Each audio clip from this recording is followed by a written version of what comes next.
Hello, and welcome back to the Double Radio Gamescast. As always, I am your host, Ryan, and today I'm joined by my lovely cohort of co-hosts, Brett, Hello. Alex, Eh? poor Alex, and Wyatt. Hello. You clipped your mic out Alex, by going too high, I think. Very funny.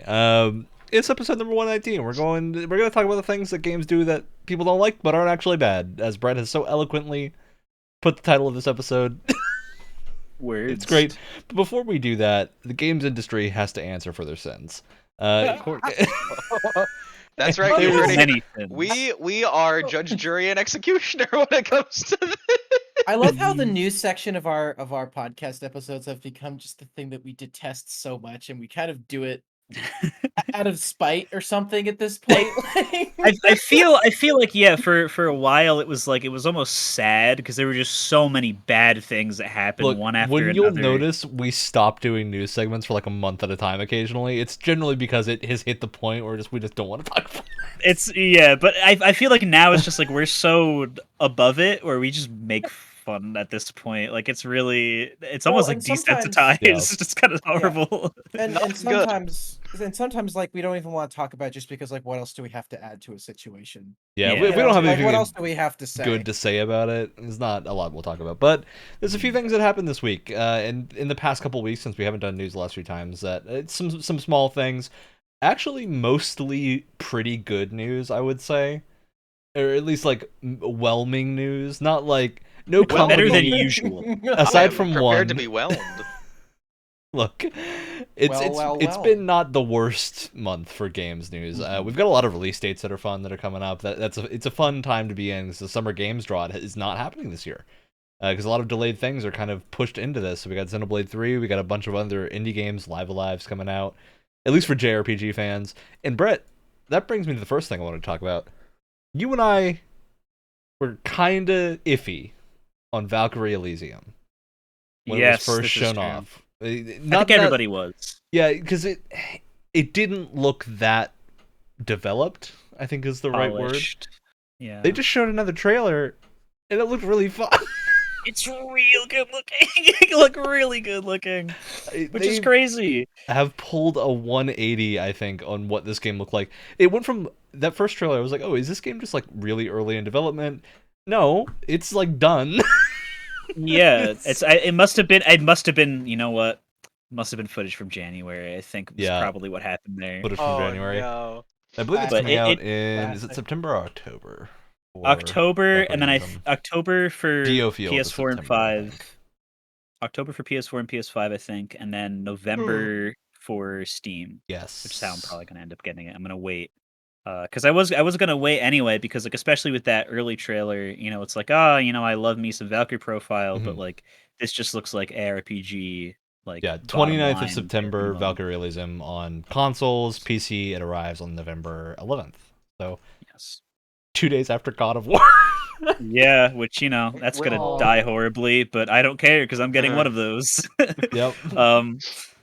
And but yeah, but before I was like, I wanted to be excited, but it was like a situation where like, yeah, I'm gonna wait and see definitely because it just doesn't really look like Valkyrie profile very much. It just looks like action RPG with the Valkyrie in it. But now, like they've completely won me back. Einherjars were gonna- mentioned by name. Yes, there's a party that you fight with, and you summon them, and she does Nibelung Valesti, and it sounds great. Everybody's weirdly British this time. They don't have the Pokemon cast, unfortunately, but that's fine. Yeah. But it looks, I have faith again. Maybe this will. My favorite part of this is I think it's worth pointing out. Their pre-orders for the deluxe edition will get you a modern port of the last modern port of Valkyrie Profile 1, which is a very Nice. good game. Nice in HD pixels for your PS4, PS5, and apparently it's going to be able to be bought separately after the fact, which means that they're Yep. not digging the same hole Ace Combat that releasing Ace Combat 5. 5 did. Yes, you could get Ace Combat 5 for modern systems only if you pre-ordered a certain edition of Ace Combat 7, and there is no other way to play that game on modern systems. So only the people who got the more expensive version way back when can play it now, unless you have a PS2. Huge shame. Very big shame because that game is awesome. But Yeah. thank God they're not making the same mistake. I don't know. This feels good all around until the game comes out and is somehow bad anyway. But I don't want to think about that right now. No, I gotta say, this has convinced me that Square is still like committed to funding these. I don't want to like call them low budget games because I don't think they are like super low budget, but AA level JRPGs I think would probably be the right term of this and the Diofield Chronicles. I think Diofield is also shaping up really well. I was iffy on that game, and then the newest trailer was really good. And really sold me on the combat. It looks like this cool real-time pause system transferred from like a classic CRPG into an RTS, and I think that's really cool. So, yeah, I'm excited about both these games. There's also Harvestella. Which I don't know if Is that anyone one else word or here- 2 words? Harvestella, it's one word. It's the season of death comes and like ruins all your plant life, and then your neighbors get real angry that the season of death is there, so you got to figure out why the season of death exists and stop it. Huh. It's a fun little farming game where you just have to, gotta go contend with the forces of Gotta death go kill nature. death. Of course. Very Square We have to Enix kill. of them. We have to You kill know- chaos. Here's the thing. Here's the problem with all these games, though, is that they're all single player games, which is clearly a huge problem. What a I- segue. I have a This is clearly a problem if you ask our entertainment gods, Electronic Arts. So shall we? What All better time than now? So- We'll end on Never. positive notes if we do this now. So Yes. for that. Right.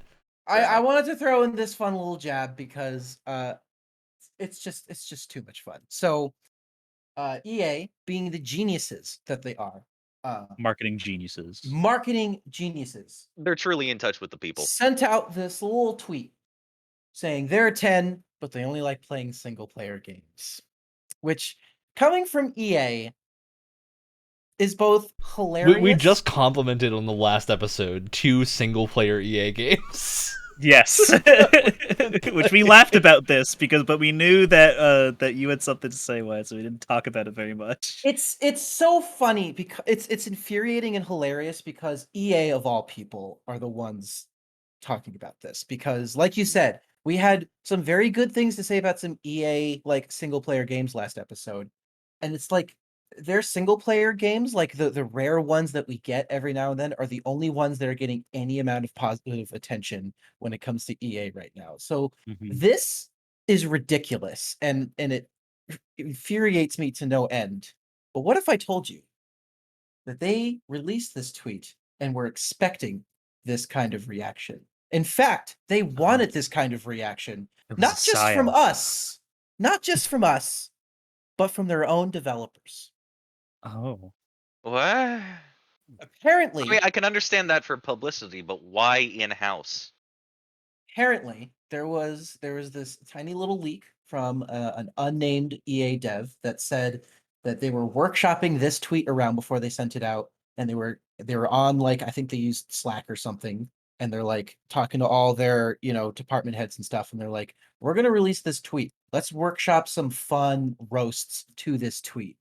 That Vince Zampella, I want you to tweet this out when this reaction out when we do this tweet. I want all these people to like intentionally dunk on us so that it will turn into positive publicity for our upcoming single player games. Behind this logic is insane to me. I do think it's really funny. I hate that Twitter has become a game. If this Oh is my true, god. This is what Metal Gear Solid 2 was made for. The game just predicted this exact thing. EA has become a martyr for itself. Ryan and I are watching The Boys season 3 in our spare time. nanomachines. This feels like a scene from The Boys. Like, not even kidding. This, like, you're in Doesn't VOT feel real. headquarters.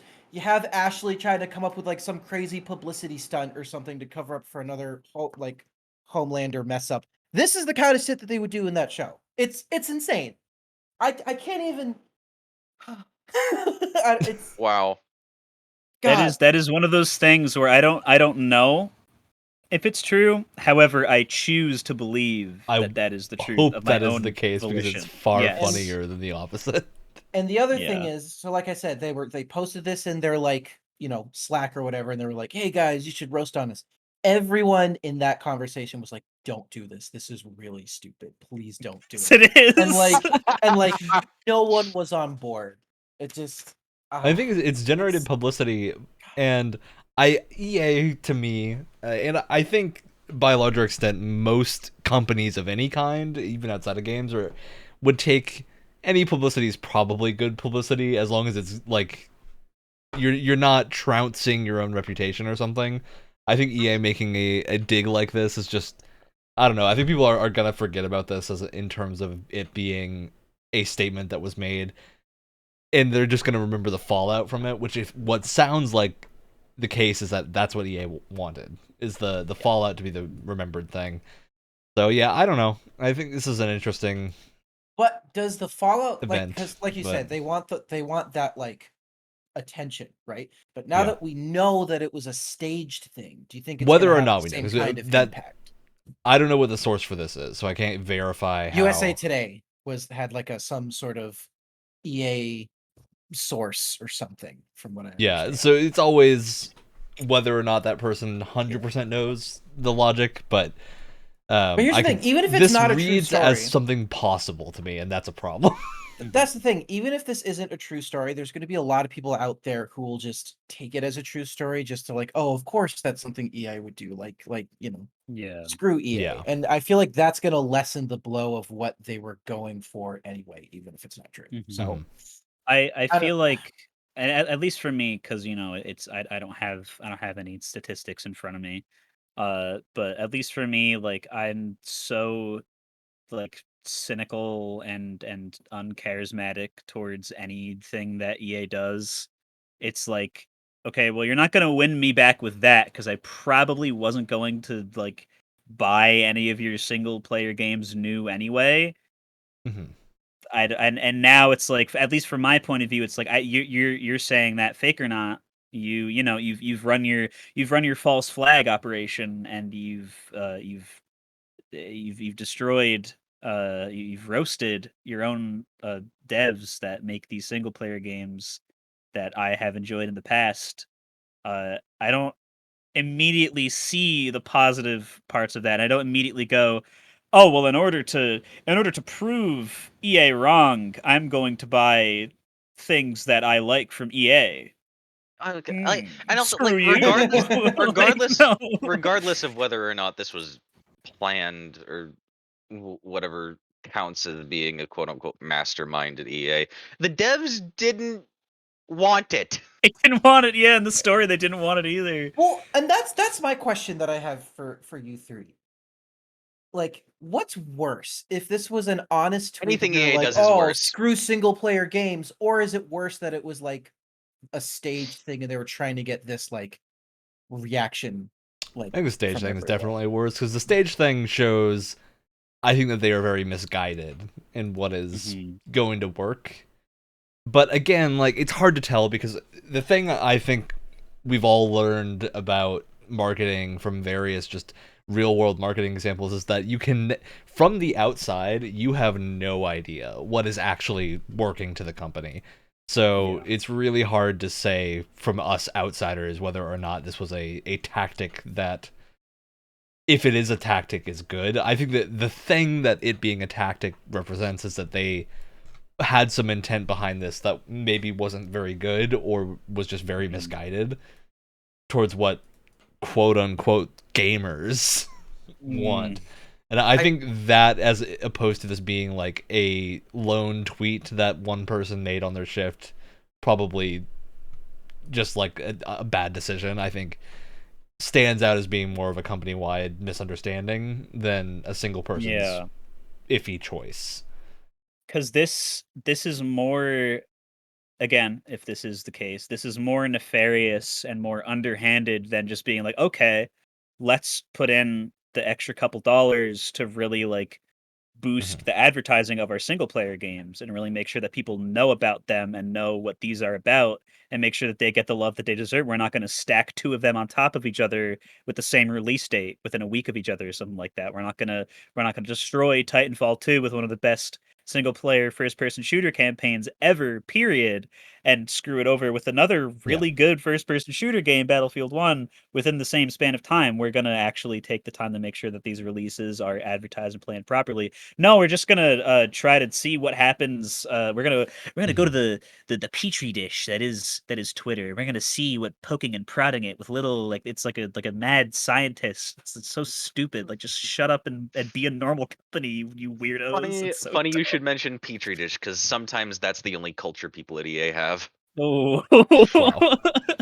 Wow. Whoa! It certainly right. seems like it with the decisions they make. I'm going to move us along so we can Wow. continue to talk about things and get to our actual topic. But before we do that, Please. I want to talk about Skate. The Skate's coming back. Skate Man. 4 is officially just going to be called Skate. We've seen gameplay footage from a number of things. We've gotten reactions. A public beta, or quote-unquote, not public, but a sign-up beta is happening that you can currently sign up for, likely followed by some public thing later on. However, I thought the you were gonna say game... we're going to end up on good news, Ryan.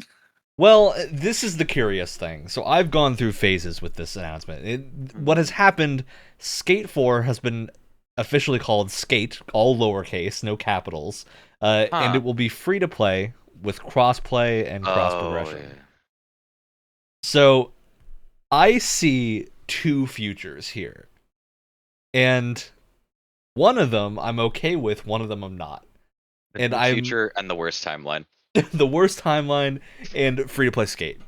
So I went back and I have been playing Skate 3 this weekend using cloud streaming.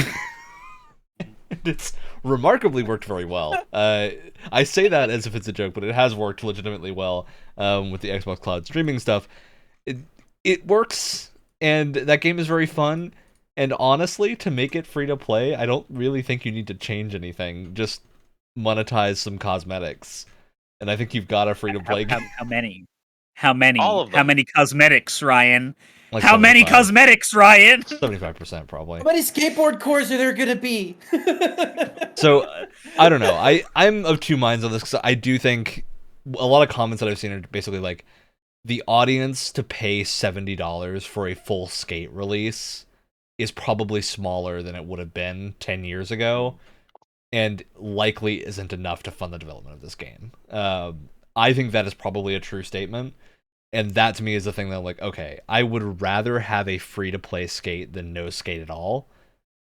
Plus, I'll give some benefit of the doubt here in that the developers have said they will not monetize any content stuff. They're not gonna egregiously monetize everything.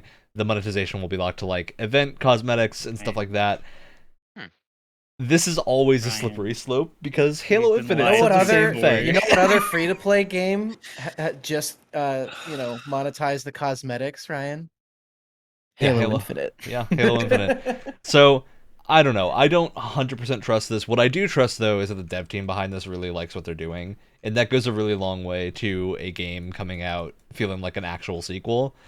So I have confidence in at least a lot of the devs behind this game. Whether or not production decisions are going to ruin it, I think is really up to EA as an entity. And if that tweet is the way that EA is thinking, I'm a little concerned. Yeah, the stuff they've said here is no pay to win, no map areas locked behind paywalls, no paid loot boxes, and no paid gameplay stuff. So the things that are going to be paid are stuff like skins and battle passes and whatnot. And I honestly think, like, if you're going to do Skate monetization, the best way to do it, real-life skaters. Have you be able to buy real-life skaters to play as. And then you get your custom character at the start that you make. And then you can buy, say you want to play as, I don't know, Tony Hawk. Tony Hawk's got his own Skate franchise. There's no way he's going to be in this game. But Time to funny, purchase, though. It time would to be purchase Tony. Hey, you know what I would find legitimately hilarious in this is if you could pay to play as just like random celebrities. That's yeah. Oh, we got a Snoop Dogg like you can play in Keanu Reeves skater, dude? Oh, Yes, God. please. What, how much? Yes, how much? please. Well, on the Snoop Dogg, how much would you play? How much would you pay to play as Martha Stewart? Martha Martha Stewart. Skate Stewart. game. Oh, In this that's skate awesome. game, I would pay Oh, $15 for that. Wait, does she have voice acting by the real Absolutely. Martha? Okay, then that Okay, makes it Absolutely, voice she acting does. 25. How much money would you pay to play as Jeff Keighley with his and you have this awesome As just, much as he range of wants. customizable The kicks. price of his kicks is It's like you know how the joke / truth with Nier Automata is that like 2B's butt has like 45 quadrillion tries in it or something. Oh my Jeff Keighley's God. shoes in Skate will have twice that amount at least per shoe. They'll be the most God. photoreal video game prop since the Monster Energy drinks. Yeah. They've Just been random, photo scanned, and there's enough poly, and there's the same amount of polys as there are atoms in the You, actual you shoe. play It just the crashes game. the engine. You play the game and it runs just fine. You play as Jeff Keighley in one of his pairs of shoes and it just halves the frame rate because Yeah. it's so high. I'd shred as Hideo Kojima, dude. Are you kidding me? That'd be awesome. And I do gotta add, Ooh. so they did do a feature reveal, and I'm super curious what you guys think of this. So they revealed a feature called Collabo Zones. Weird name, not a huge fan of the name. The gist of this is there are It zones. sounds like something from MTV. It does. There's zones in the open, which is like oddly appropriate for a skating Yeah. game. They are zones of this like city that you can skate in that you roll up to with other people, and you're in a session. You can all build a level together. So it's like collaborative Mario Maker, but for Ooh. skating. And That sounds really fun. I think this sounds like a ton of fun. I am super worried with this game being free to play. This is going to get grief to hell within the first week, and you will not be able to play these zones. I hope they have like an answer to that, because like a custom game lobby kind of thing. Like yeah, a place limit. this feels to me like if the people playing this are all people that want to play skate and like are really into skating games, it's going to be a ton of fun to do to these little Wait, like just- collab zones. I just had a brain blast. I'm sorry to interrupt you. Yeah. but a free to play new release with a multiplayer Forge mode on release.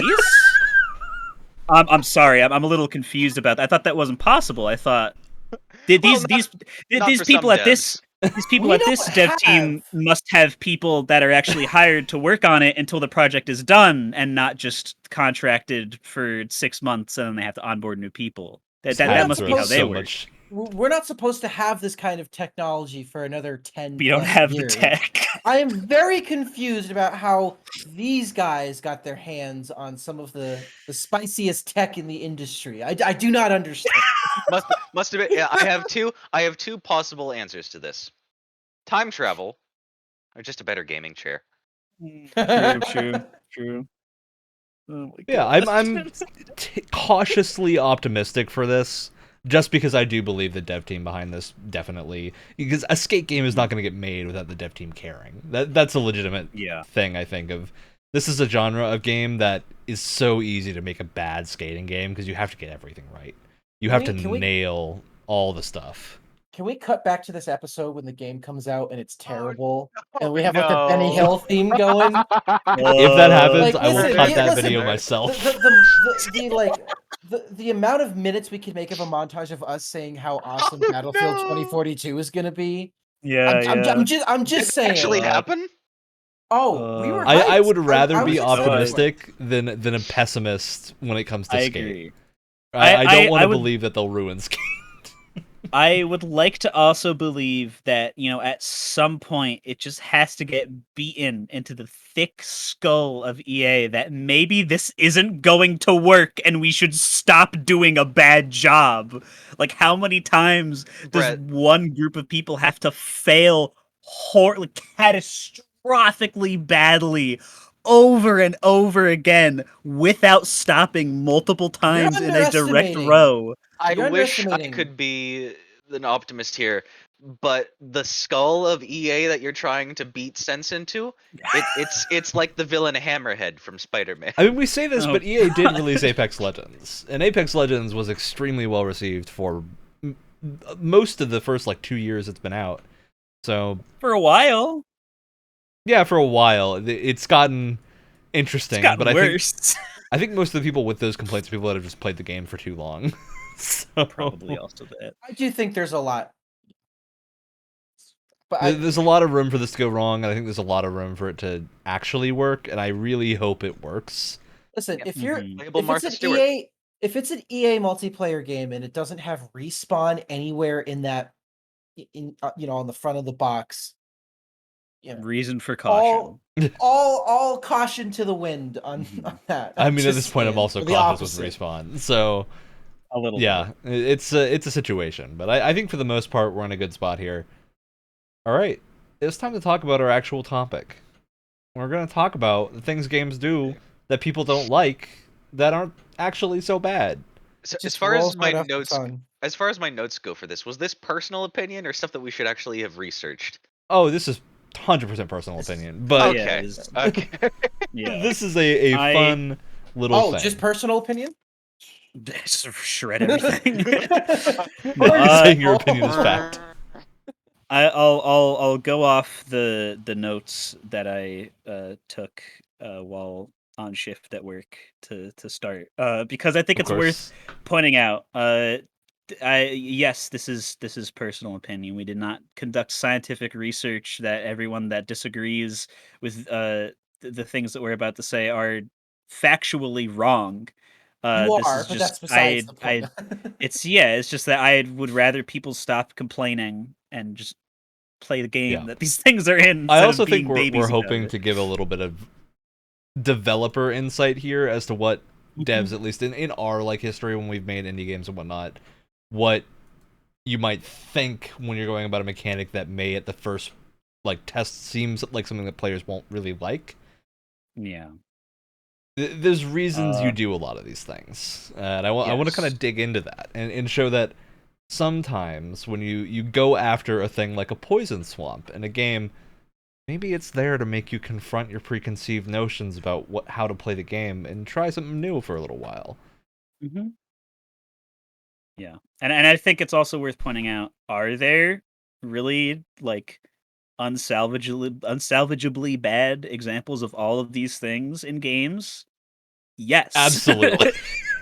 However, we are here to play devil's advocate and try to show off some good ones that people don't that they push under the rug when they're whining about how horrible like quick time events are or whatever, because it's actually not so bad in a lot of cases. It's just those outliers, they do be outliers, and especially for in the case of QTEs and a lot of these actually, like I feel like the mid 2000s like PS2, 360, PS3 era, that was like a big time for these, and all like the how many shooter games had a turret section or whatever. People go, oh god, our game has a turret section. Oh, this is the worst mission in the whole game. 9 times out of 10, it's not the feature itself, it's how it's made, and it's how execution. Exactly. Yeah. I think this is a really interesting topic, and I want to pull out one of my favorite franchises here because I think it does every one of these that you can probably think of in at least one of the games, and that's Yakuza. Yakuza, all of them have QTEs to my knowledge, unless I'm forgetting one that for some reason didn't. But it would be weird if it didn't. It'd be very strange. Most of them have turret segments. Would it even be a Yakuza game? Many of them, in fact, all of them have like at least 15 mini games that are just random things that range from extremely simple to more complicated than the average fight in the game. With like a dragon, did that change at all? Were the QTEs mainly in the combat special abilities, or are they still well populated? They're mostly in combat in Like a Dragon, but I think it's because the game is not like an action game. It doesn't expect you to be on your toes the whole time when it comes to a combat sequence, whereas in like Yakuza 0, Yakuza 6, or whatever, it transitions from cutscene to combat pretty seamlessly, and so they'll generally use a QTE at like the start or the midpoint of a boss fight to make you kind of engage a little bit more in like a cinematic sequence, which I think in Yakuza games tends to work really well, with a notable exception of some of the early bosses in Yakuza 1 and 2, because those games are not very generous with checkpoints. And if you fail the QTE in the final boss, that's actually like a 3-part final boss, with one of the most infuriating sequences I've ever played that did feel very good to get through. So it served a purpose, but I was not happy that it did. Yeah, it can feel a little cheap when you mess up the QTE and get exploded and have to replay the entire sequence again. I think that's a relic of the arcade days that probably doesn't need to exist anymore. But if it's well done and as long as it doesn't push you back too far, I think they're a lot of fun. I think QTEs get the job done really well. And don't even get me started on turret segments. I love them. Yeah, but my To have a gun imaginary with endless ammo? yes, Oh, yeah. my And that's very imaginary powerful? undiscussed plan for this is that we go one hated thing to another. So if we've begun on QTEs, Yeah, we'll do the QTE discussion. I'll branch off that for a bit. But for me, a lot of these complained about things are really just like they're good pace changers to just like say you're playing Resident Evil 4 and you just went through your big old section of shooting a bunch of Spanish zombies in the head and making them stop run at you with chainsaws and whatnot. And you're like, oh man, I'm safe now. I'm gonna go through this thin little passage to get to the next area. Guess what? You better start mashing X, baby, because there's a boulder behind you. You're gonna mash it really fast. It's gonna make Leon play the run animation too quickly. It's gonna look really funny. But I'm sure probably for a lot of people, first time playing that, you probably were not expecting that at all. And it probably got exactly the reaction of, oh god, that they were probably wanting from you. Oh, the Now little it's like a Napoleon boy. yeah, now it's like a memed on thing, but like it's to the point where at least in RE4's case, like a lot of the people that I see like talking about what they want to see in the remake, like they hope that like the quick time events are still there. There's an entire boss fight in RE4 that is just a knife fight with quick time events and button presses you have to press at the right time. Yeah, that's And that's just multiple it. Yakuza bosses. And they, like people who love the original and have built their entire internet careers off of Resident Evil and survival horrors alone want those to be similar or the same. Like, I feel like that should say something because you could really do them like perfectly fine. Like how many? I mean, it's almost like rhythm game levels of like satisfaction when you get them right. Especially if they correlate to like the actions you would do in combat. Yes, Like you have a exactly. dodge button, and then when an attack's coming in, it's like left on the It stick and comes up on dodge at the screen. same time or something. It's like you Yeah. do Yes. kind of the actions you would normally do, except it's in a much more cinematic way. I think it totally works really well. Yeah. So, because I knew that the QTE discussion was going to come up at some point, and I think it's a really interesting discussion. And what I wanted to focus on specifically was I wanted to focus on two games where essentially the entire game is a QTE, but one of them does it really well, one of them does it really poorly. I want to start with the bad one first, and then on the good one. Has anyone here played Dragon's Lair before? The old Dragon's Lair? The animated one? The arcade game? I know I what you're played talking the about, arcade yes. game once or twice, So- yes. It is so at the time it was like at the height of the 80s arcade boom, right? And it was this super interesting like idea for our arcade machine. We're gonna get Don Bluth, legendary Yes. Yeah. animator of like Secret of Nim, all these classic movies. We're gonna have him come in and like do this gorgeous animation for this awesome like medieval fantasy action game. But here's the thing. It's all animation, which means you're not controlling a character, not in the traditional sense. You're, hitting up, down, or it's like sword and then like up, down, left, and right, I think. And you have to hit it Mhm. at the exact moment. And sometimes something might blink, and it's like, oh, you have to like your sword will blink, so you have to hit with the sword or whatever. But you die once, go all the way back to the beginning. And you gotta make it through the whole game. Mhm. And especially if you were playing it, if you were a kid in the 80s, you're playing at the arcade, and you had to pay every single time you died. That's kind of a pain in the Money butt. eater. That's kind of a Yep. pain in the ass. That's how they get you. It's I mean, it looks gorgeous. It's Don Bluth animation, which means it looks great, but that's I feel like especially nowadays, I mean, you can play it now without having to pay, and that's something, but would you really want to? I don't know. It doesn't I played a bit of it because they had it on like PSN or something. And I tried it at like a friend's house, and I was like, yeah, this ain't doing it for me. This is cute and the animation is great and it's cool, but like that's kind of all it has going for it. The other end of the spectrum, you have One Finger Death Punch, which is such a fun game. I don't know if anyone here has played it Oh before. yeah. One No, Finger what is Death it? Punch What's like is a quick awesome. synopsis? I guess. So all it is, it's like a arcade action game, right? And all you do is hit left and right. That's it. You have enemies. It's a 2D game. You have enemies coming in from the left and Ah. right. You have like a range of attack, and you can just hit left and right when they're in your It range is of a, attack. it's a game you can play with one finger. Is the Yes. pitch for Okay. it. Ideally two, one for each side, but you can play it with one hand if you're a Yeah, well, gamer it's because if you're Chad. using a controller, you're just using one finger on a D-pad to do it. Yeah. I did it So- on mobile, which is a great Mhm. platform for that, so it was a lot easier to do two thumbs. But and then like as your combos increase, like your distance increases, so you can hit enemies from further away. There's also different colored enemies where you have to hit it in like a certain left-right pattern. There's like weapons that they throw at you, so if you attack it while it's in your range, you can throw the weapon and you can catch it and throw it back at them. It's awesome. It's super cool, and it's only two buttons. And really, when you break it down, the game is just one big QTE.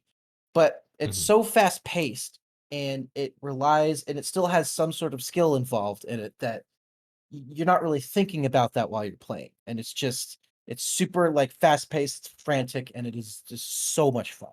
When you It's- were playing it, did you find that it took on any aspects of sort of like a rhythm game with that at all? Was there a flow that you found yourself in? there's a flow, but with a rhythm game, it's like you have that constant like rhythm going that On a like beat, on and a this was beat. And here really it's not really like that. There's a lot more You're what's not the having to word I'm looking time it for? quite as Yeah, harshly there's a onto lot more something. freestyling going on. But I think there are definitely moments where you definitely get into your like gamer zen state. And yeah, and it's awesome and it's free. So if you want to try it on your phone or something, I would highly recommend it. But yeah, I just thought it was interesting kind of thinking about those two games and how they essentially are both just one long QTE, but how they handle it so differently. And I think one does it really, really well. They're like polar opposites. Like Dragon's Lair is beautiful looking and it's a terrible like example of a QTE game. One Finger Death Punch is one of the like cheapest looking games you'll ever see. It is literally like stick figures and like it is not a very visually appealing game, but for like a very simple like left right button game, it is so much fun. They're like almost exact polar opposites of each other. Yeah. I think it's a good example, and there's also like interesting offshoots of the QT style game. I'm actually going to bring up kind of the subgenre of narrative heavy choice games, like Life is Strange. You have the Sherlock Holmes games. There's a lot of games fall into Hold this that on. are, yeah, and I think these also are very heavy on QTs, and most of the ones I've played, I want to say use them pretty well. Mhm. It's one of the few things I'll give credit to for the original Life is Strange. I think the QTE parts of the game when things are getting intense actually tend to work pretty well because of the fact that you never have to lose a lot of progress due to how that game works. But yeah, I think Until Dawn especially they tend to work pretty well. I know a lot of people don't like them, but I do think they provide a good facsimile of gameplay in a genre that doesn't tend to have a lot of actual gameplay, which isn't a problem. Like I've had a lot of fun just making choices in those games, but Yeah. I think having a little bit of a push to do something with the controller is a good thing to have.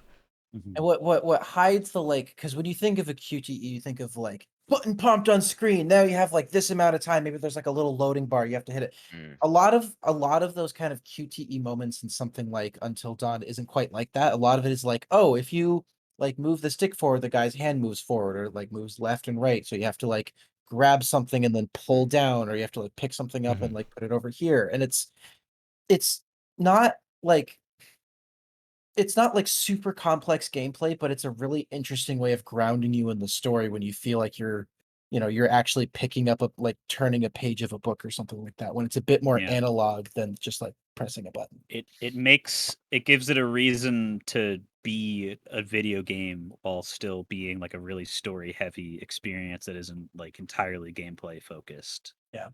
It can be very atmospheric at times too, which games like Until Dawn really rely on. Definitely, yeah.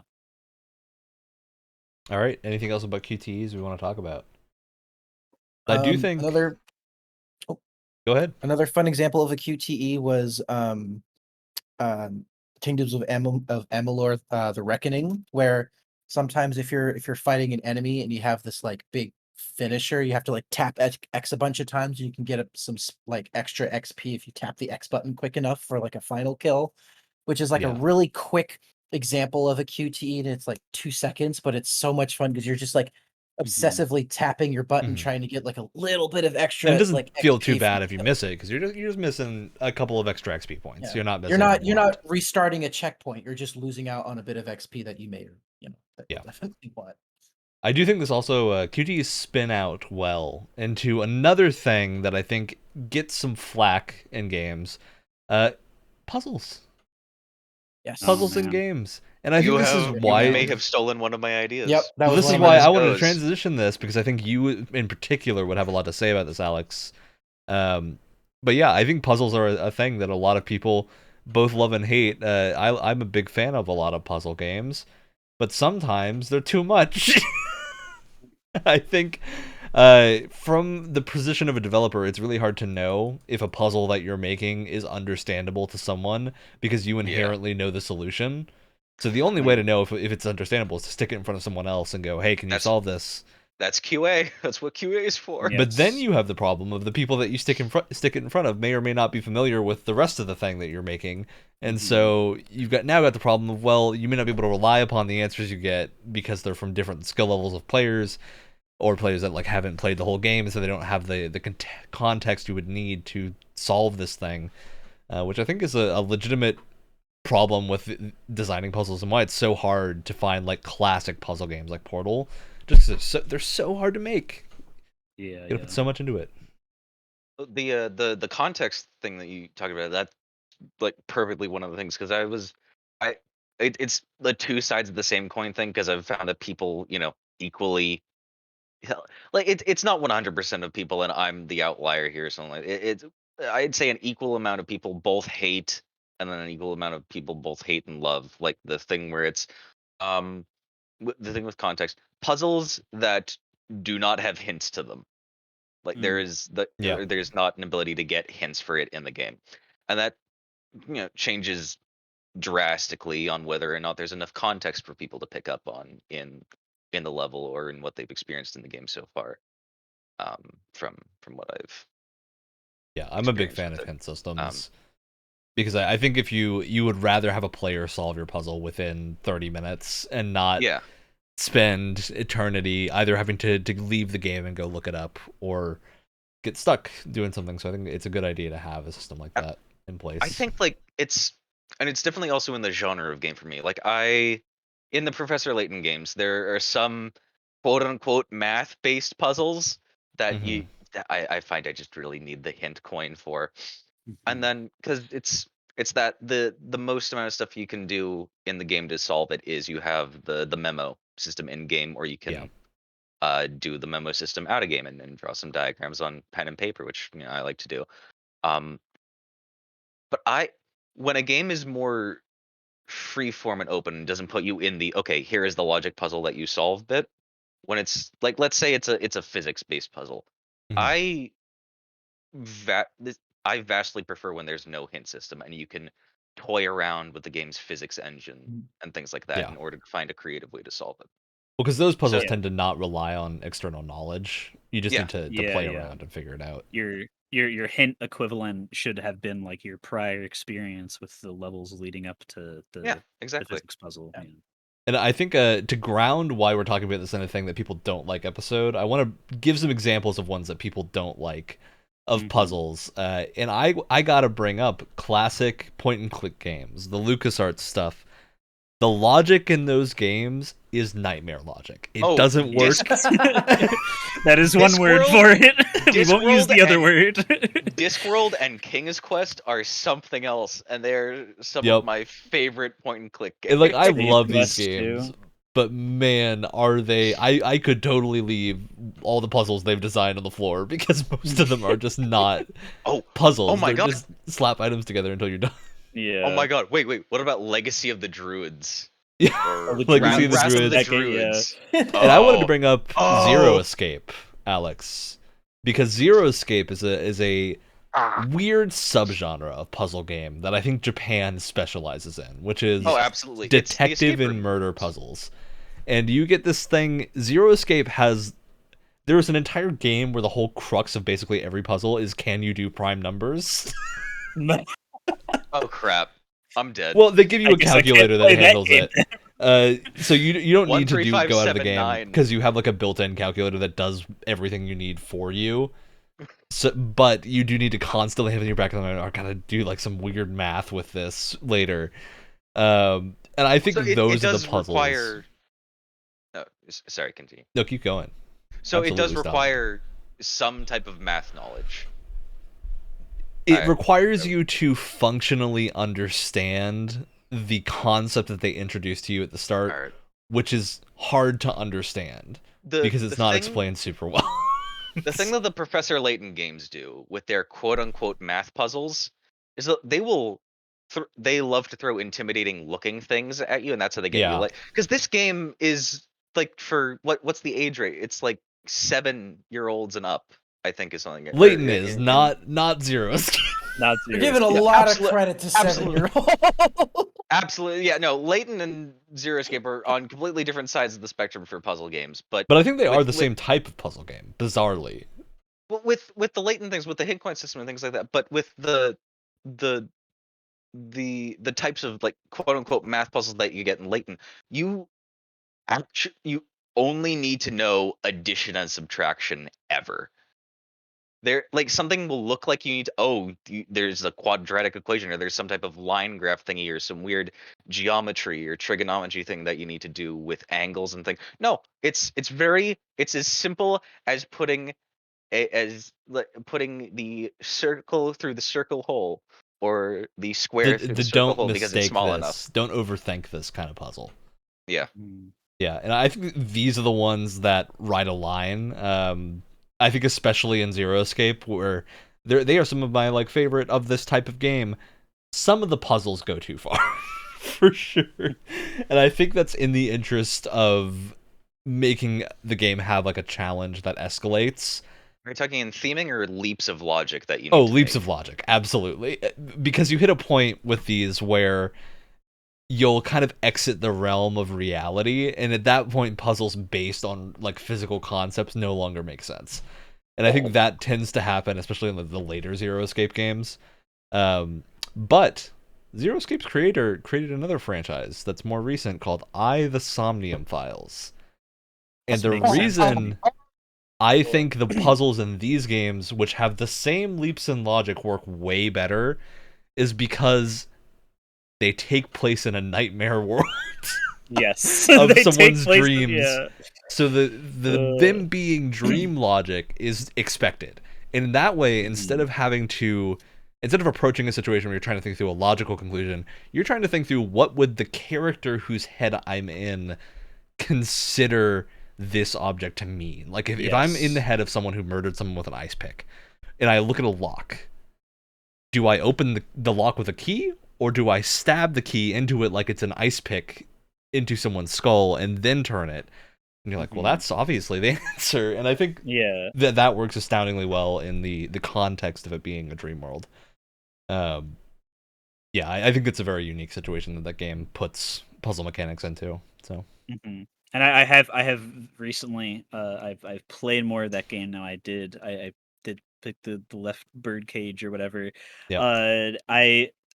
They make a point to point out to you if you pick the other option of it's either putting the ice pick further into a picture, taking it out, and it's like if you try to push it in further, the character's like would like a kid who just like did that like really want to do it again? I don't know. Maybe you shouldn't like that. That Yeah. sounds kind of weird, don't you think? Well, that's the And hit then your player system, is you characters, have a yeah, running commentary of the characters around you kind of reacting to what you're doing and giving their thoughts.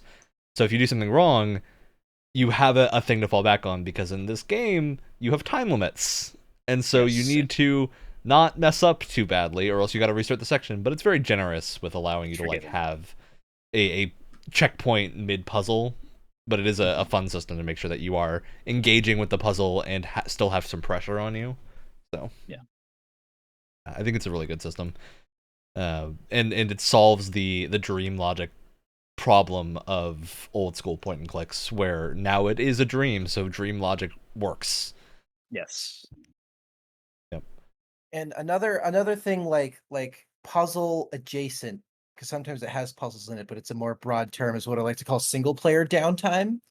And you see this in a lot of like your third person narrative Sony games, where like you just had this big combat encounter, but now we're gonna push some boxes around and move some ladders. People are like, Classic box wow. puzzle. And people are like, wow, Shenmue chores. this gameplay sucks because these add nothing to the game whatsoever. And I say, no, you're wrong. Slow down. Exactly. Oh, there. It does these I go. do two things. So if you think of like God of War has some light puzzles, right? Not it's not a puzzle game, but it has some puzzle elements sprinkled in through, in between combat encounters and stuff. And Optional things Last for Last of Us secrets. 1, All that yeah, jazz. exactly. Last of Us 1 has boxes and ladders. Last of Us 2 has the ropes, which you didn't use enough of, but that's besides the point. And what these do is two things. One is that it does amazing things for the pacing, because especially with something like The Last of Us, you don't just want combat encounter, combat encounter, combat encounter, because it gets really, really old. And also, it's just, for a story driven game, you're not allowed to get as much narrative out if you're just fighting people all the time. Yeah, So people a will lot very of these quickly moments, grow to hate your game if you don't give them yeah, some variation. Yeah, exactly. And it's just not that kind of game either. You can get away with something like that in like Doom 2016, because that's the game.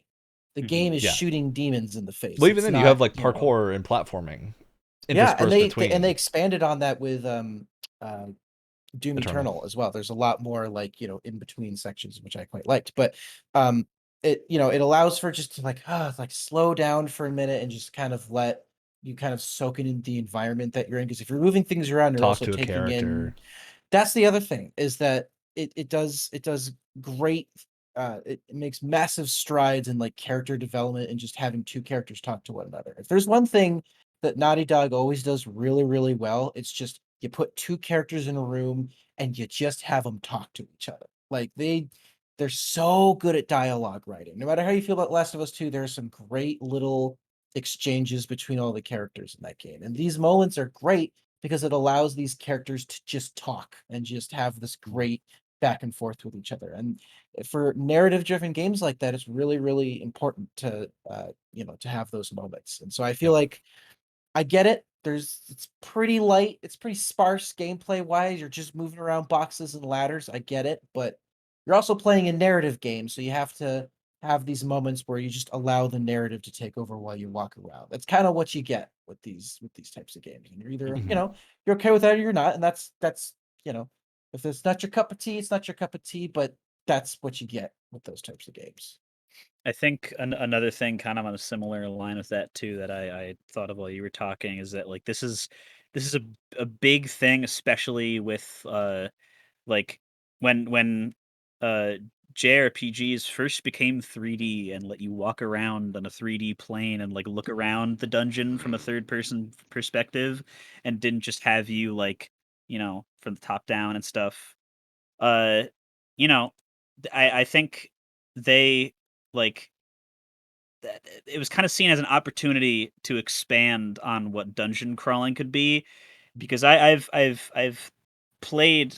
I'm going to compare two obscure games that no one else here has played, but I'm going to ask you to bear with me. Oh, I'm going to compare the dungeon crawling in Shin Megami Tensei Digital Devil Saga and Shin Megami Tensei Strange Journey. Strange Journey is a DS game and a 3DS game where the dungeon crawling is like as classic as it gets. It is like third person, just UI on the screen, and that environment is squares, and you move one square at a time, and you can slide left and right and turn You mean and first navigate person? on a grid.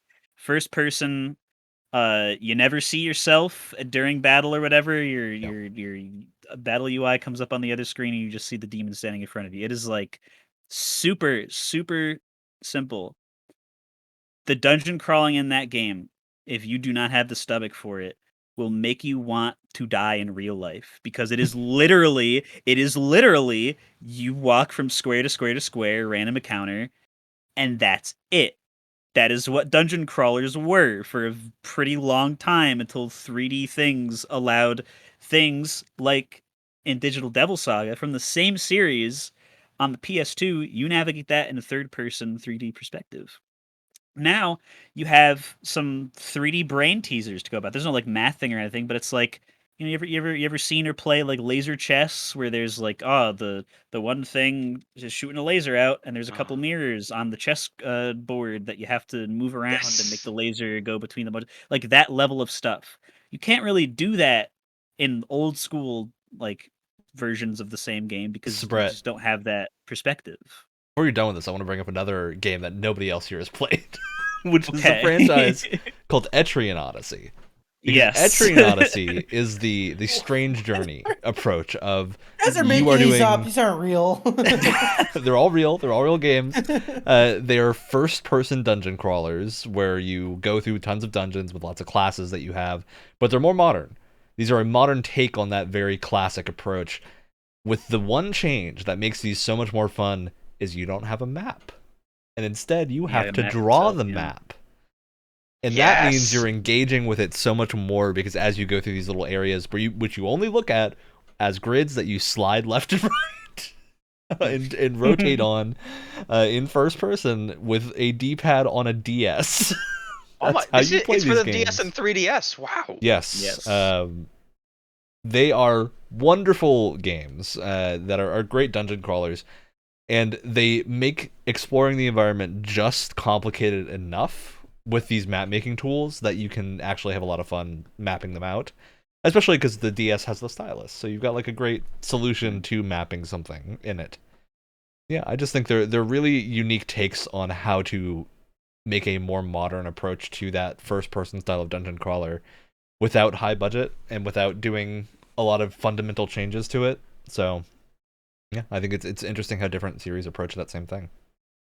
Mhm.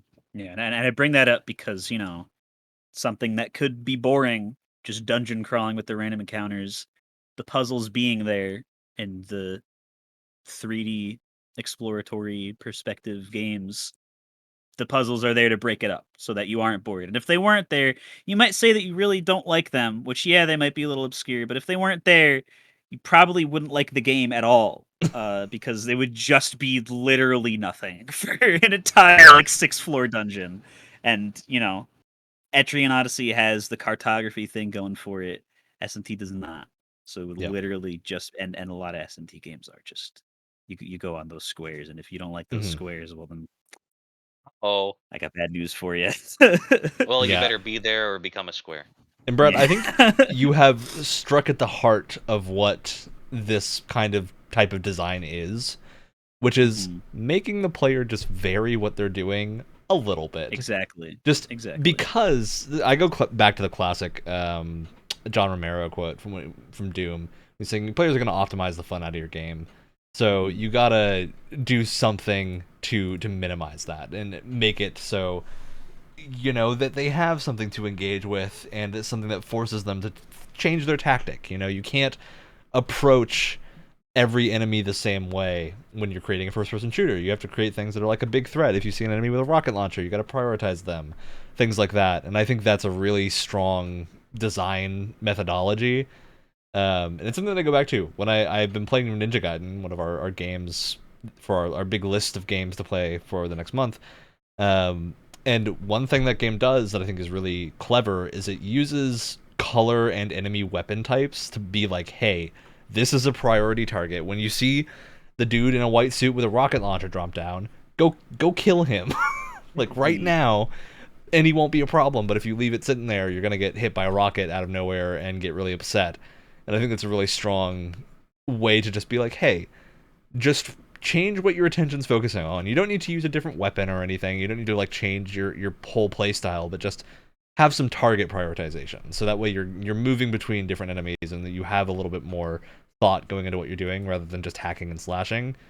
Which I think is a really strong variation there. Same tack, you're always going to see people complain about this enemy on message boards. Yep. 100%. Another thing that is a pretty good blanket statement for all of these, I think it applies to almost all of them, is that they require you to use your brain a little bit, like 2% more than you would otherwise. And people, for whatever reason, really don't like that. At least like it a lot less than if the game just like, stayed the same hack and slash for the whole time. What, you're gonna throw 2 + 2 out at me on the screen People don't like use brain. I had to Brett. solve it within 10 seconds?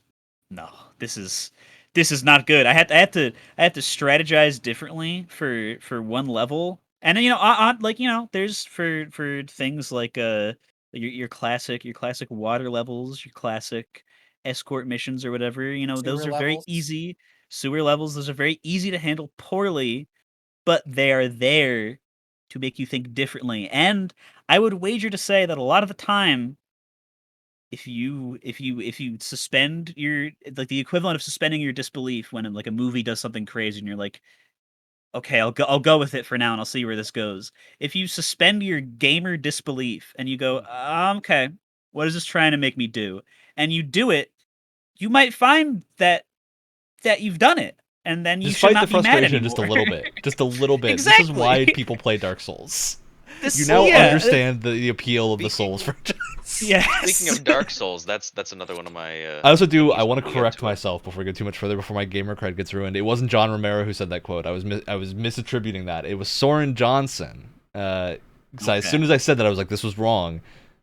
Soren Johnson, Well, who and created Civilization, who was one of the creators of Civilization.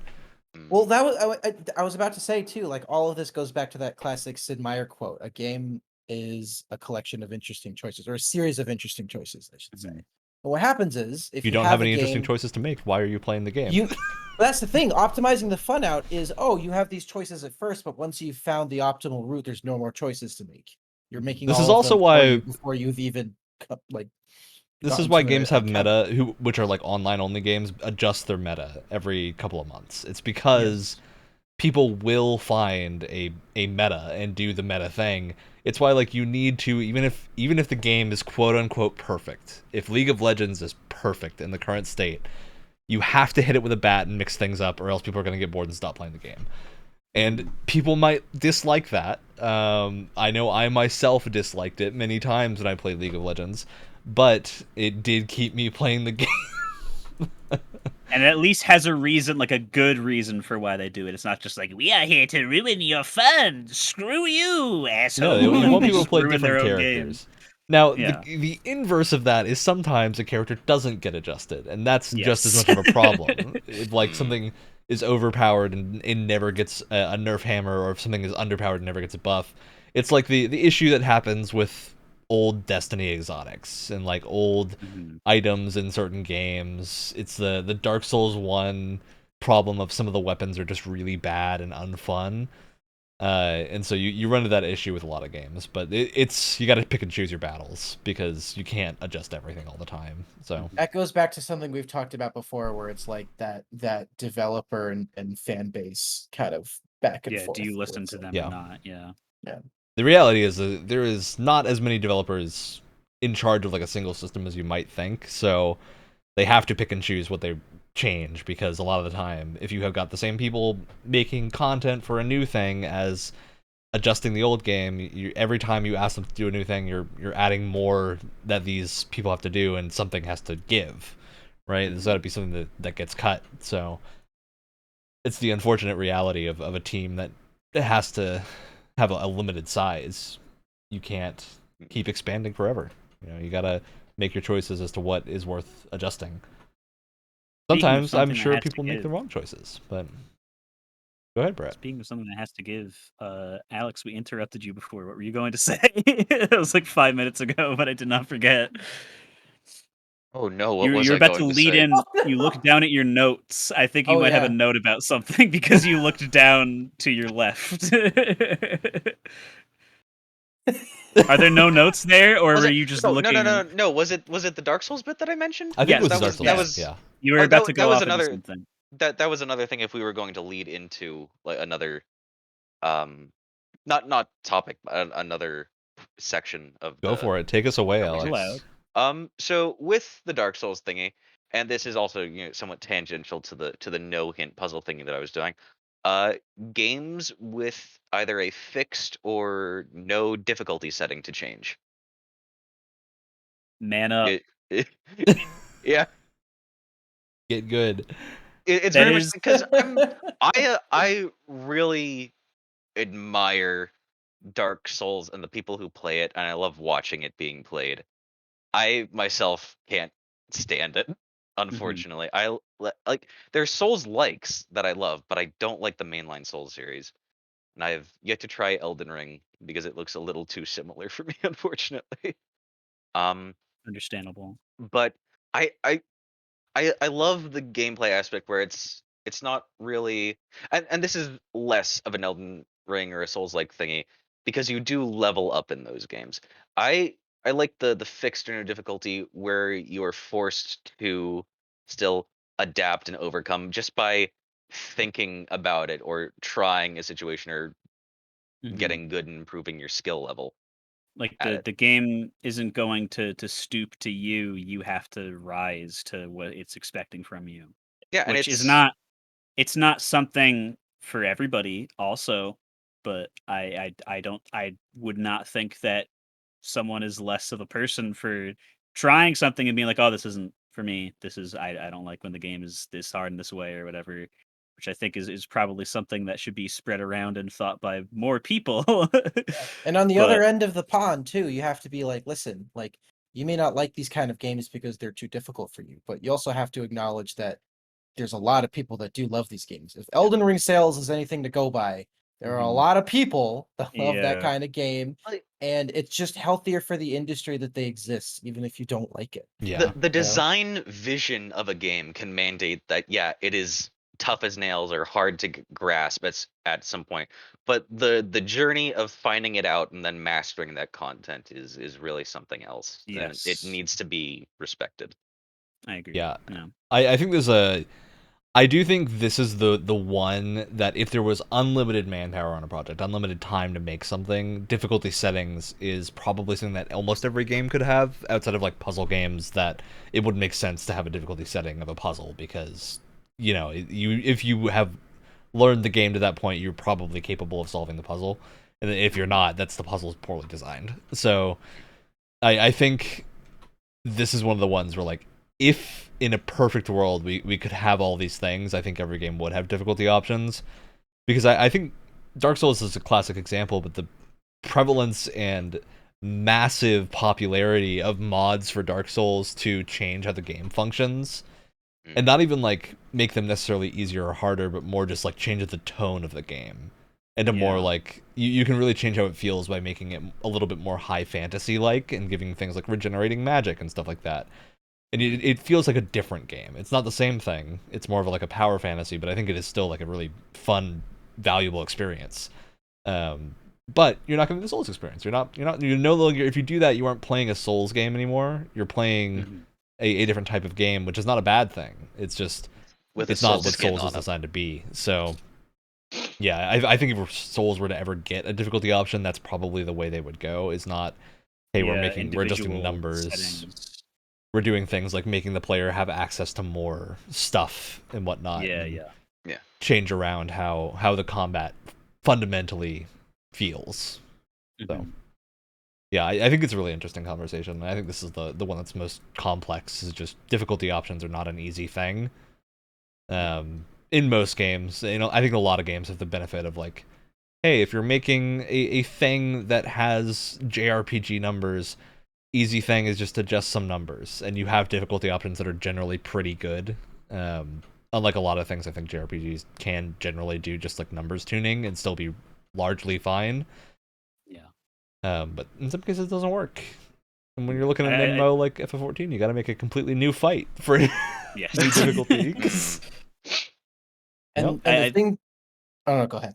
I was just gonna say real fast that it's really easy in the difficulty discussion to be when like, oh, this game, it is possible for the untouchable masterpiece known as Dark Souls to ever have a difficulty setting, period, no matter what.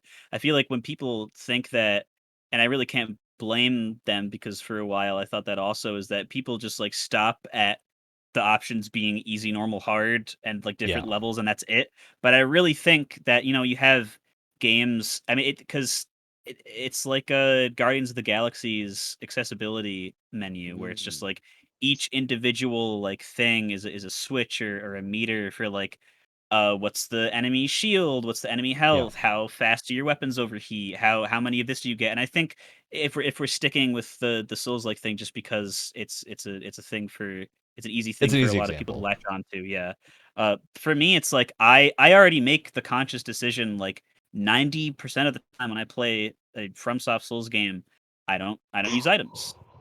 I enjoy hitting things with my sword. If I need to use the fire paper to make the sword catch on fire for the fire enemy, I'll do that.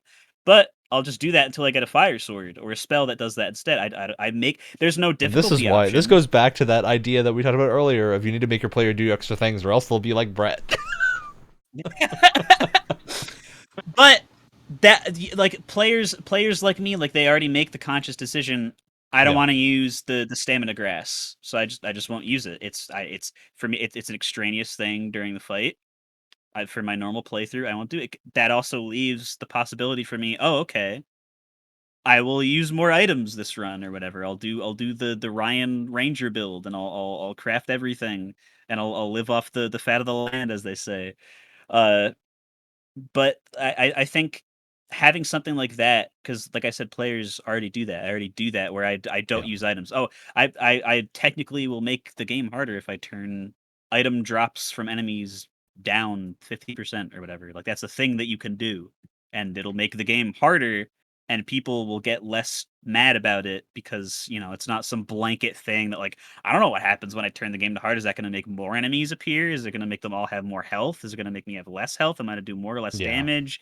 What is because like the argument for a lot of games that have the one difficulty setting is like they're designed around that, and especially in FromSoft's case, like that is where it works. So like Yep. those base numbers, that's what people don't want to be screwed around with. But if you add like you said, Ryan, like the like different amounts of things that the player can get or do, like that's people already mod that in. I think that would be a welcome way to look at that. And I think if people were to think for but a 10-second period when the difficulty discussion comes up, I think that's You know, the probably easy solution for the people that are hyper competitive is just have leaderboards per difficulty or something. If you really want to Yeah, there be you go. so competitive that you need to feel, hey, I beat the game on the intended difficulty or hard mode or whatever, just stick a leaderboard on there because people Which playing on easy probably don't care. So Yeah. I think it's which fine. is exactly what I was going to bring up with this difficulty discussion because I wanted to bring up the fact that like I think all four of us here are huge fans of like if you're gonna have like customizable difficulty, have actual customizable difficulty. Like Mhm. something that sticks out of my head is Last of And Us please have 2 presets. Presets, yes. presets, I'll but make it easy. something like Last of Us 2 has the most incredible accessibility menu you've ever seen, and one of them is a like more generous dodge window.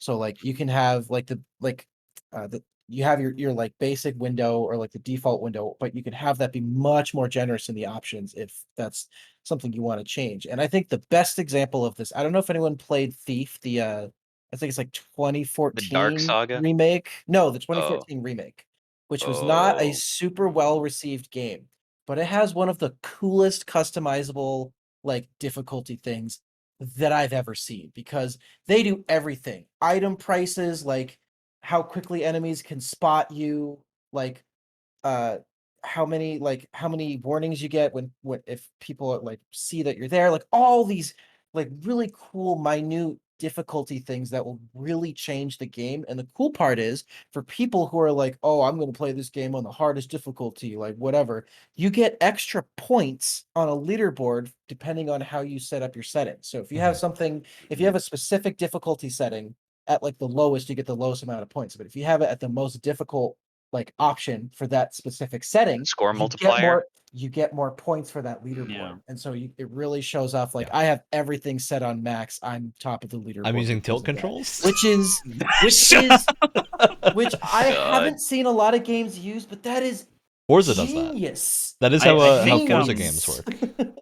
Master Chief Collection also, if you're doing the par time and par score runs, or if you're doing a lasso run, every non-funny, non-wacky skull that you add like has like a visible like score modifier that comes up on the screen. Like if you do, what is it like?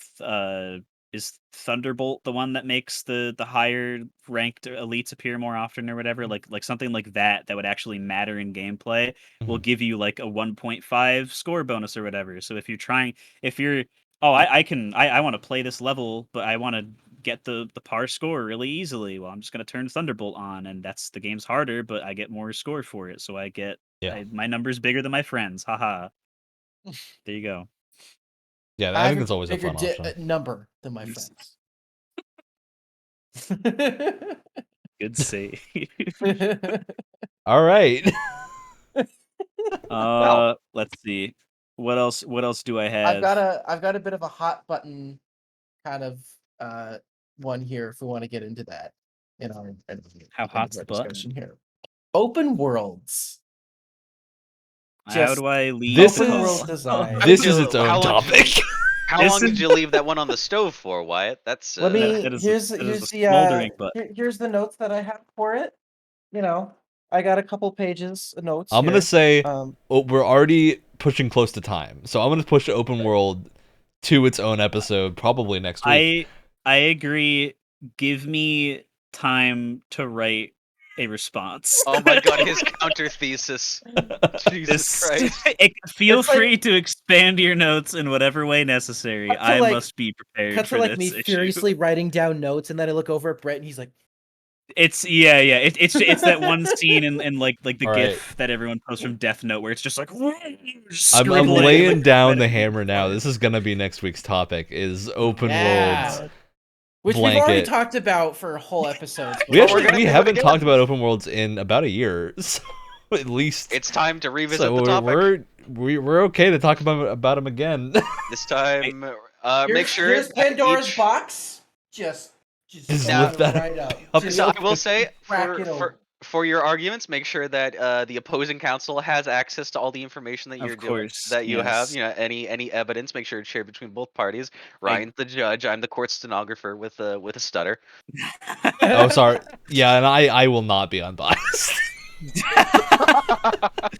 I can't wait to find out after all this time that we are all at the same middle ground and are just Hey. different kinds of rude to each other. You know what my my job title is? Yeah. Mm. Ryan Well flexing then. his job title in episode. Ooh. We'll have a conversation about this because I got things to shall. say.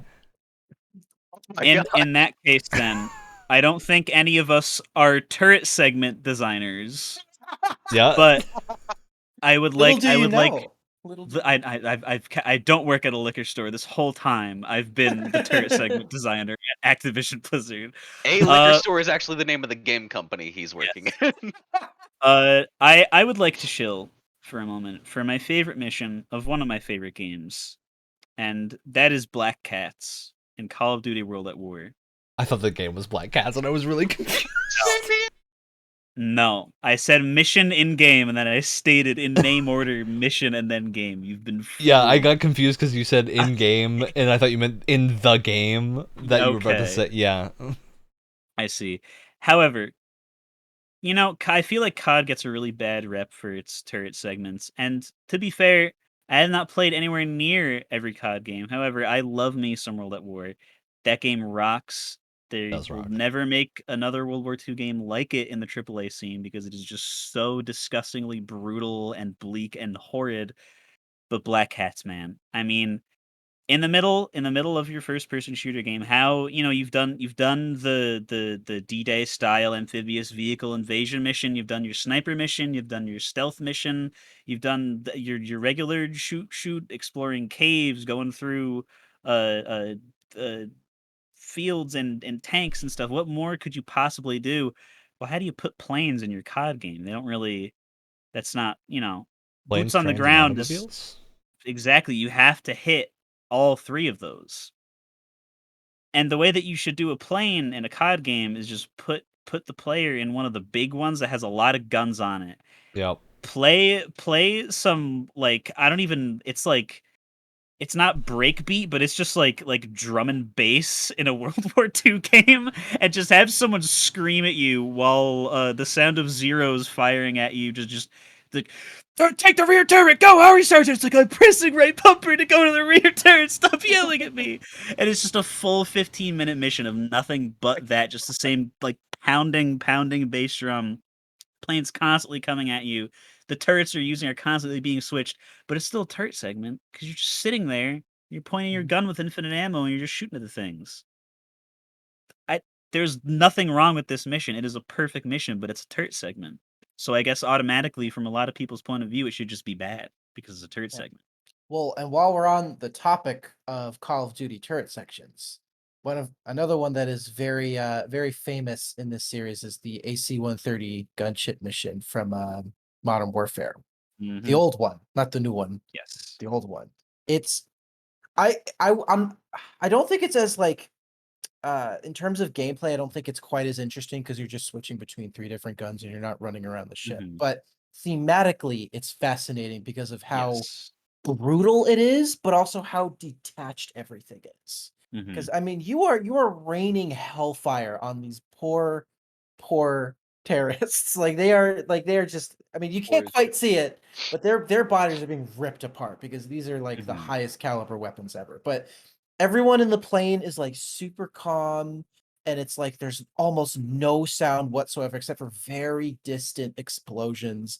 And it's so unsettling and it's so eerie because of just how detached everything is. And so from a gameplay perspective, it's not as interesting as, Black Cats, but I would say on a thematic level, it's like 12 out of 10 because there's just Yeah. it's so fascinating. That exact kind of atmosphere of just showing off not the awesome patrioticness of definitely real life warfare, but the brutality and utter bleakness and horrible human nature in real life warfare is what, like, that era of COD is good for. Like, that's what they were trying. That's It might not seem like it from the way that people talked about it, but when you play it, especially like me now as an adult, like playing World at War and Modern Warfare, like, yeah, this is like this for a reason. This is like, Just I hits guess, that like, way. I guess when I'm 10, I think it's awesome, but now it's like, oh my god, this is horrible. The things that I'm doing to these people. There's a reason you don't get characters like Reznov in modern Call of Duty. It's Mhm. because the mentality is just completely different nowadays. Yep, exactly. Everything changed with Modern Warfare 2. Now, Everything changed. All right. I do want to, while we're on the topic of turret segments and things like them, I want to bring up a little segment in Final Fantasy VII Remake. Oh god. Where right towards the start, you get on a motorcycle and you have a rockin' fight on the back of a motorcycle going down a Oh, thing. And I know why I yes. didn't like this segment. I didn't like And- the I second like one. I didn't like the second one. The second one was way too long. And like See, the like late half of the game. Filtered. I hard disagree. I think You were there when I was. I know I was streaming it, there, and I was hard just disagree losing with my you. mind. You were also missing a lot of button prompts. Things pretty wrong. Running into the side of it and things. Yeah, I think this was great. I'm a big fan of these little goofy segments where you're on a motorcycle or something similar. Every Platinum game basically does this. Most of the Yakuza games have very similar things happen.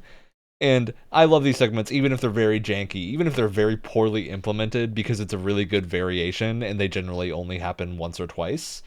And I think them only happening that little bit of time makes it really fun to just have a distraction from the normal gameplay for a little while. I love having these weird little mechanical things where it's like you can tell they went, hey, wouldn't it be cool if we had a fight on a motorcycle? And someone went, hell yeah, and so they made a fight on a motorcycle. Yeah, I love that. I love that for them. Mhm. Like, I think man, they're just goofy fun. it's like I want to fight on a motorcycle. Okay. Yeah. Okay. And I do agree that they are often poorly balanced, not super well executed, and can be a little bit Or overbearing. very, very, very long. It's not that long. It's really not. This game is like 70 hours long beforehand. I think you probably played the darts minigame for longer than you played the motorcycle racing No, section. the second one, like where you're escaping the whatever headquarter building, whatever. It was so long. It was so long. It wasn't that long.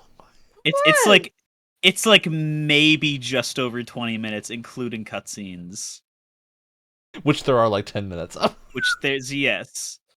I'm a huge fan of these segments. I think Don't you diss my dart minigame. it's important That's the part he singles out. if you're gonna be playing them for more than like 30 minutes over the course of like a 20-hour game, you need to start putting a little bit more care into them. Mhm. But if I want to do it once at the start of a platinum game, and I'm gonna get a cool segment where I'm a police officer on a motorcycle with a JoJo stand, then yeah, I wanna play that. I don't care if it's a little janky. I think as long as the presentation is there, which I think is the most important part of these, you're Mhm. good. I think you're golden. As long as I can suplex the train. And Yeah. to be clear, I'm having fun. I did have fun with the first one because I didn't think it overstayed its welcome. I just thought the second one did. But for what it's there, it's a lot of fun. It got old very quickly. And I love that opinion for you. Oh my god. Brutal. I sincerely hope there is an airship flying minigame. I just- part 2. That's mandatory hope- and you have to do it every time. And I Ryan, let me hope just say, from the you- bottom of my heart, I love how much of a passive-aggressive asshole you're being right now. It's so great. I'm so happy for you. I'm I so hope when glad. when you finally boot up Forspoken, you bastard, I hope it starts on a 45-minute motorcycle race segment before you get into the isekai fantasy world. Oh god. That is my Oh. hex upon Oh ye. god. Wait. Brett, you mean you hope it starts like the Tron remake movie? Oh god. I mean, yeah, I guess. That would be a pretty No, good start though. But I That'd be like fun. that movie. So I Tron don't know. Legacy is awesome. I don't know what you're talking That about. is a good movie. That's That the movie's best awesome. music video ever. Right. It's Well, true. that's it. We've done the show. We've arrived at the end. This is when it happens when we go too far off the rails, which is topical because we're talking about rail segments. Hey! True. Wow. Oh man. It's the time for shoutouts. It's the time to end the show. We're gonna be back next week with our open world throwdown. At this point, that's what this seems like it's gonna be. Challenge has been issued. Truly ready for this to become an unmitigated disaster. Oh god. It will be. I am Oh ready my for Brett God. and Wyatt to begin to create a permanent rift. Oh no. Yet another one. Oh no. Mark has been made. Yep. Mark has been Brett, no made. matter what Alright. happens, I love you very much. I want you to know Of that. course. Of course. And I love that for you, Wyatt. That's the end of the show. It's shoutouts time. Who has something ready and I got raring one. to go? I got one. I don't want to shout out The Boys. I want to shout out the experience of Ryan and I watching The Boys, which is a different thing. So Ryan and I, we're a little behind on The Boys season 3. We're catching up. I think the whole season is. Yeah, we out. decided to watch Star Wars Rebels instead, which is definitely the right idea. Oh my. Really get us prepared for the tone of The Boys. God. Yep. So okay, again, I don't want to listen. The Boys season 3, I'm liking it so far. I think it's a good show. I think it's a good season of TV so far. But And no spoilers, don't worry. no spoilers. But there have been so many moments during this season where Ryan and I are speechless, and we don't know what we're watching. I have never in my life watched a TV show, movie, whatever, where I actually gagged, like dry heaved before. And the Whoa. boys now takes that title as the first of anything, any visual medium that has made me almost throw up. It is more gory than any slasher movie that I've ever seen. But it wasn't even the His- gore that made me was not throw even the up. gore It was that a got very us. specific thing. And I'm not going to say what it is, but it was stomach churning. It was Is the most season- disgusting thing. Is season 3 the one where it was reported that they ran out of Yes. fake blood? Yes. And within 10 minutes of the first episode, you wonder if that's the scene they're talking about. And then it just gets worse from there. Oh my god! Keeps going. It's a good time, but man, it's a lot. There have been a couple times where Ryan and I are like, I think We've went had to too far pause this and like time. wait a minute a few times. I need to Yeah. watch season 2. All right, luck. I'll take this next.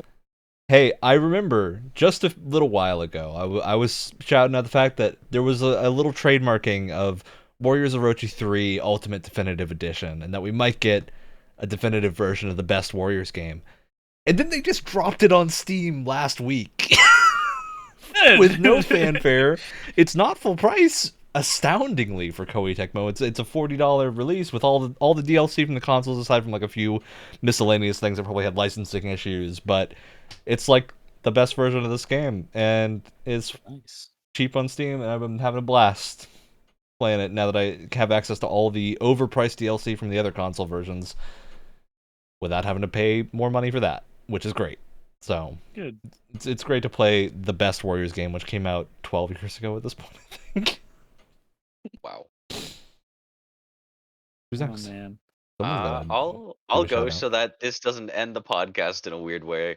I guess with one of What, you know, never? with one of those Alex's Funkalicious quotes bits. Yep. Never say I- delicious again. What? That's Funkalicious for you. I'm s- So I heard that. Brett, I hate that for you. God damn. Oh god. So the this is both to a saying that I have had the pleasure and misfortune of seeing, and also to someone's Destiny username that I ran in today. The term for headshotting someone being free lead facials. Oh. That's pretty I'm really good. glad you chose to not end the episode. I am Yes! also glad that you See? chose to not end the episode on that. Okay. My shout out is to a very small YouTube channel by the name of 10th Capo, like the capo you put on a guitar. All the videos that they post are just anime opening quizzes. So if you want to just watch like a 20-minute video of 5 seconds of some random anime music playing, and then you have to guess it within that period of time, and then the show comes up and you get to be like, oh, I got it, or oh, I don't know what the hell that is. Good. What I use this for is I watch it and I go, I've never heard of that. That looks friggin' awesome. And then I put it on my Yep. list. And I've added so many shows I will never watch to my list. Thanks to 10th Capo. So thanks So to many 10th shows you'll Capo. never watch. Please keep making videos so I can add more shows that I never will ever watch. That I will go, that looks cool. I know about that now. Good job. Nice. Well, as always, it's the end of the show. Tuesday morning, 7 a.m. Eastern Time, on the podcast platform of your choice. That's us for the week. We'll see you next week, and have probably some carnage. We might run out of our fake blood budget. We don't know yet. We'll see. How when we big get is our there. fake blood budget? Oh, $0. It's just going to be spent on Brett and I. It's You gonna guys be are the going to be real blood. unscathed. I hope you're ready to get bladed. Yeah, my forehead's been exposed the whole time. Don't you You're worry. gonna And bring just this, like, special you're gonna extra bring this- ending just for Alex for what he did to us.